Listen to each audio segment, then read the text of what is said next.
Hello, everyone. My name is Constanza Eliana Chinea. I am a journalist, producer, and decolonial educator, and I make content surrounding social justice issues that affect the Black and Brown community. Today's video is brought to you by my Patreon members. They allow me to create educational content both on social media and here on YouTube. So thank you so much to all of my members. If you would like to join my Patreon community, you can do so at the link down below. I give behind the scenes content and I also add additional resources every single month. So please do join us there. In early February, news broke out on the latest Republican effort to control how race and history are taught in schools. In Iowa, Republican State Representative Norlin Momsen introduced a bill that would place cameras in almost every K-12 classroom for parents to live stream, with the exception of physical education and special needs classes. The move is being touted as an effort to give more control back to parents on what their children are being taught in public schools about race and American history. While critics are saying that the move is actually an intimidation tactic against teachers and a crackdown against critical race theory being taught in schools. Critical race theory has never been taught in K-12 schools, however. It is a framework and analysis rooted in critical theory, born out of the civil rights movement to examine the intersection of race and law in the United States, studying how and why U.S. courts give people of color harsher sentences than non-people of color across age, class, gender, and other forms of intersectionality. Momsen has stated that the bill would work very similar to a body camera on a police officer, saying that the move to place mandatory cameras in the classroom would eliminate any sinister plot chatter because the videos would show that there is no sinister plot. And he's alluding to teachers having critical race theory related material in their curriculum. Iowa is one of the least diverse states in the U.S., with Latinos and the Black community making up the highest racial and ethnic minorities in the state. Iowa's population in 2022 is estimated to be 3.19 million. 90% of the population identifies as white, while the Latino population makes up just over 5% and just 3% identifying as Black. With such large racial disparities, this new bill has the potential to cause incredible harm to these already marginalized communities. Large opportunity gaps exist between the majority white population and Black and Latino Iowans, spanning across education, income, home ownership, and more, according to iowawatch.org. Back in 2018, the Associated Press reported that Latinos in Iowa City face the nation's worst bias in home loans and were 4 times more likely to be denied a loan over non-Hispanic whites. That same year, USA Today reported that Iowa had one of the largest gaps in education of any state between Hispanic and white state residents, with just 60.9% of Hispanic adults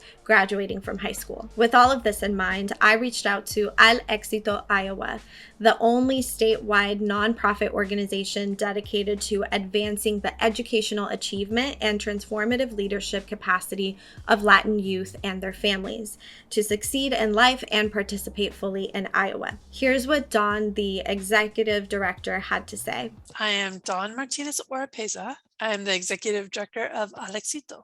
It has been challenging on top of these concepts, right? Like Al Éxito has been fighting for curriculum inclusion for a long time and more teachers included, teachers of color, but the mental health of my students right now are at all-time high. There is this House File 2060 where any new materials have to be approved by a group of parents, administrators, and community with a public period.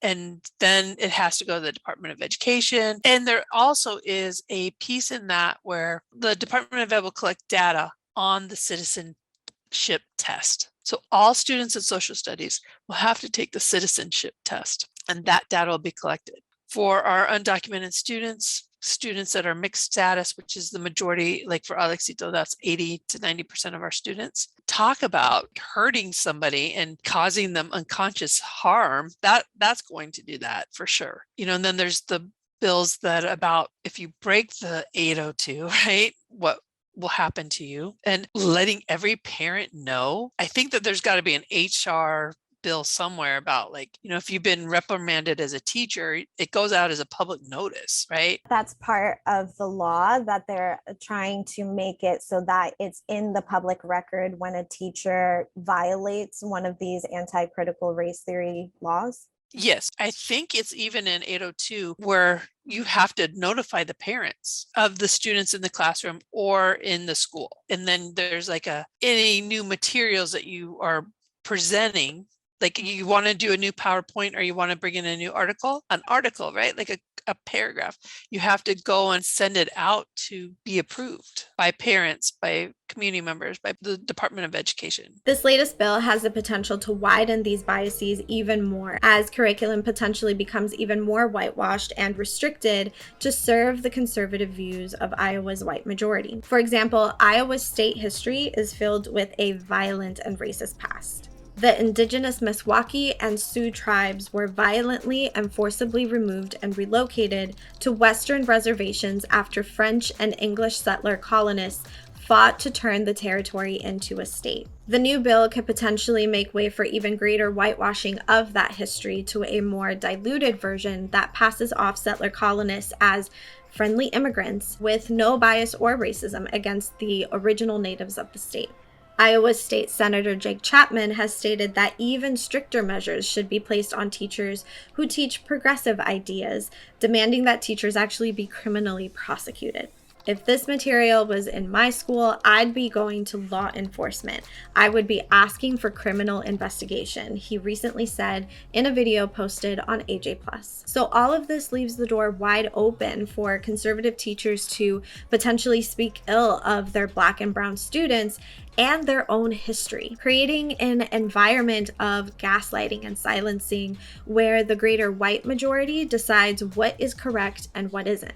Studies have already shown how textbooks whitewash the legacy of slavery and frame Native Americans as lesser than European white settlers. In 2021, The Guardian reviewed dozens of school textbooks produced by the 3 most popular textbook sources in the nation, which describe slavery as Black immigration, refers to immigrants as aliens, and names organizations and leaders during the civil rights movement as Black supremacists. With all the critical needs that schools across the country have, such as better pay for teachers, smaller class sizes, support for low-income students, and more, bills like these seem to be a huge waste of time and money for the state of Iowa and other states who are adopting similar bills. When I reached out to the Iowa Commission of Latino Affairs, this is what the chair of the department, Marlu Abarca, had to say. The restriction of speech has historically been utilized as a tool of fascism,